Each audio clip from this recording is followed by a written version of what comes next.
I was starting to work on a video discussing how cases are essentially the safest item to purchase right now. The market has been trending downward after the big spike we saw earlier this summer, so anyone that has bought in within that time period has lost quite a bit and may feel scared to reinvest in the future. First off, if one of those people who, let's say, bought into something like Navi RMR Golds, understand that you got caught up in the hype and you were playing with fire. But I digress. When I was thinking for a title, I decided to search YouTube, and almost all of the top results had something along the lines of easy profit or no risk in the title. While it's disingenuous if you actually watch the video, most of the time the content inside is much more genuine. Still not great for impressionable people watching though. I think it would be better to have a genuine discussion about how true those statements are. There is no such thing as a no-risk investment. There are items that you can purchase that have basically no risk at all. And if you wanted to take that even further, pretty much every item is low risk, as you will profit if you hold long enough, even if you buy at a stupid price. Now when you hear that, you may think, what if the game dies before that happens? Well, there you go. That is one of the risks that will always exist. There is a multitude of reasons as to why skin prices can decrease, and due to that, nothing is free of risk. Ignoring the hypotheticals though, let's look at the items themselves. What best fits the mold of no risk, easy profit items in my opinion would be cases. Cases have been in CS for 8 years, and the system has mostly been the same ever since. A case gets released, and it takes a while for everyone to get the drop. People are hyped about the new skins, so the prices are high. Over time, the case will be dropped more often and will fall to a low price. Not 4 cents these days, but under 10 cents depending on your currency. The case does also matter though, as the clutch case has maintained a high price while being an active drop. The non-prime drop pool is behind us now, so after a case has run its course, it goes to the rare drop pool. When a case enters the rare drop pool, that's where prices will start to rise as the rate opened is higher than the quantity dropped. From this point onwards, the case will rise in price at various rates depending on what you picked. This is why I would consider cases the safest option. The demand will always be there, and there's a long history of Valve not messing with this system too much. In terms of operation cases, these are a bit trickier, and they do carry some risk, as we can see with the Shattered Web and Broken Fang case. Ignoring the operation cases though, it's pretty much easy money. You don't really have to worry about trends.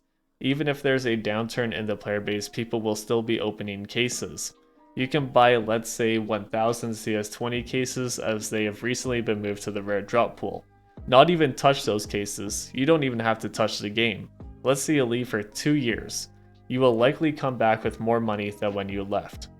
And honestly, the profit would probably be pretty good. The only risk here is the game completely falling apart or more restrictions around skins.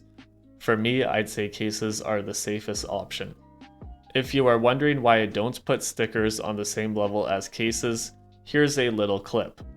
As of today, the Splyce stickers are mostly forgotten. It has been years and prices are still lower than what they were in 2018 when Splyce pulled out. It's crazy to think that after 3 years, all of the people that bought during the hype are still hurting. There is more risk with stickers, as they can become unpopular. Because of that, stickers are far from risk-free. You can see it with major stickers like Gambit after not showing up at the recent LAN, and bad collections like Everything Berlin 2019.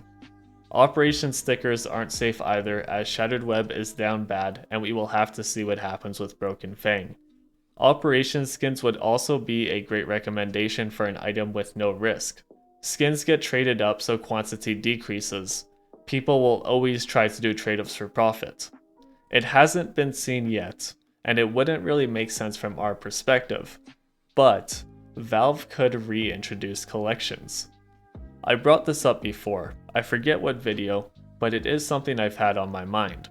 If an operation comes with a new Dreams and Nightmares case, that will be 3 years in a row with an operation.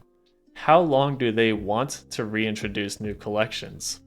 Now maybe in the future there will be 30 collections to choose from, but that's a lot of skins. So far, we have 9 Operation collections. Those amount to 157 different skins. There are 8 Operation Reds and 13 Operation Pinks.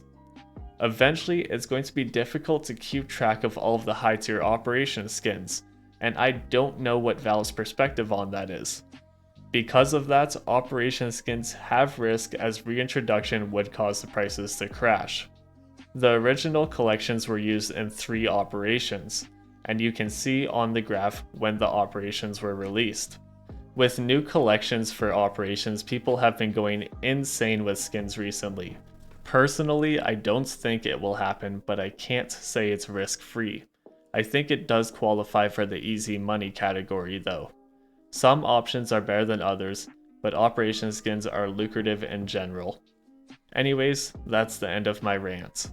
I would think that most people understand the risks that come with putting thousands of dollars into virtual items on a video game. I also understand that there's children and others who aren't familiar with the online space.